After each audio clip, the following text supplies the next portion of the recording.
ভোটের আগে নেতা জনতার পেছনে ঘোরেন আর ভোটের পরে জনতা নেতার পেছনে।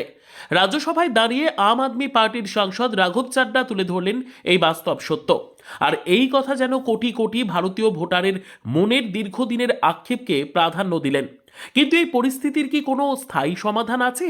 রাঘব চাড্ডার প্রস্তাবিত রাইট টু রিকল বা প্রত্যাহারের অধিকার কি সত্যিই ভারতীয় গণতন্ত্রের ভোল বদলে দিতে পারে? অনেকেই বলছেন এমনটা হলে ভারতবর্ষটাই বদলে যাবে। একটু ভেবে দেখুন তো, মানুষ অনেক আশা নিয়ে একজনকে তাদের প্রতিনিধি হিসেবে বেছে নিলেন, কিন্তু জেতার পর সেই মানুষটি বেমালুম ভুলে গেলেন তার প্রতিশ্রুতি। 5 বছর ধরে মানুষ তার দেখা পেলেন না, রাস্তা সারল না, পানীয় জলের সমস্যার সমাধান হলো না। অসহায় মানুষগুলো ভাবলেন ভুল তো করেই ফেলেছি, কিন্তু মাসুল দিতে হবে 5 বছর। ঠিক এই অন্ধকার গলি থেকেই ভোটারদের আলো দেখাতে পারে রাইট টু রিকল। সাংসদ রাঘব চাড্ডা একে বলছেন গণতান্ত্রিক বীমা। বীমা যেমন বিপদে সুরক্ষা দেয়, এই আইনও তেমনি অযোগ্য জনপ্রতিনিধির হাত থেকে একটি অঞ্চলকে রক্ষা করার কবচ।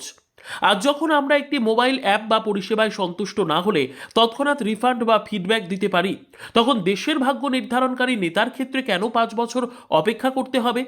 সাংসদ চাড্ডার এই প্রস্তাব অত্যন্ত প্রেরণাদায়ক বলেই মনে করছেন বহু মানুষ।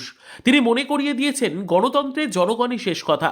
যদি রাষ্ট্রপতির ইমপিচমেন্ট বা বিচারপতির অপসারণের সাংবিধানিক পথ থাকতে পারে, তবে অচল জনপ্রতিনিধিকে সরানোর পথ কেন থাকবে না? কানাডা বা সুইজারল্যান্ডের মতো উন্নত দেশগুলি যদি এই পথে হাঁটতে পারে, তবে ভারত কেন নয়? তবে এই অধিকার কেবল খেয়াল খুশি নয়, বরং হয়ে উঠবে দায়িত্বশীলতার প্রতীক।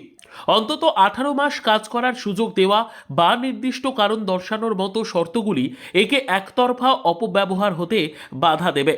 এই ব্যবস্থা চালু হলে রাজনৈতিক দলগুলো আর যাকে তাকে টিকিট দেওয়ার সাহস পাবে না। তারা বাধ্য হবে যোগ্য, শিক্ষিত, দায়বদ্ধ প্রার্থী খুঁজতে। আজকের যুব সমাজ স্বচ্ছতা আর দ্রুত সমাধানের পক্ষে সওয়াল করছে, আর তাতে অক্সিজেন যোগাবে রাঘব চাড্ডার এই রাইট টু রিকলের ভাবনা। আর এতে করেই একটা নতুন ভোরের স্বপ্ন দেখতে শুরু করেছেন বহু ভারতীয়রা। আসলে ভোট দেওয়া মানেই দায়িত্ব শেষ হয়ে যাওয়া নয়, বরং প্রতিনিধিকে প্রতি মুহূর্তে কাজের জন্য দায়বদ্ধ রাখাই হলো প্রকৃত নাগরিকের ধর্ম। যেদিন এই চাবিকাঠি প্রকৃত অর্থেই জনতার হাতে আসবে, সেদিনই গণতন্ত্র হবে হিমালয়ের মতো অটল আর গঙ্গার মতো স্বচ্ছ। সাংসদ চাড্ডার এই প্রস্তাব সম্পর্কে আপনার মতামত কি? আপনি কি মনে করেন এটি চালু হওয়া উচিত? তাহলে কমেন্ট বক্সে অবশ্যই লিখে জানান।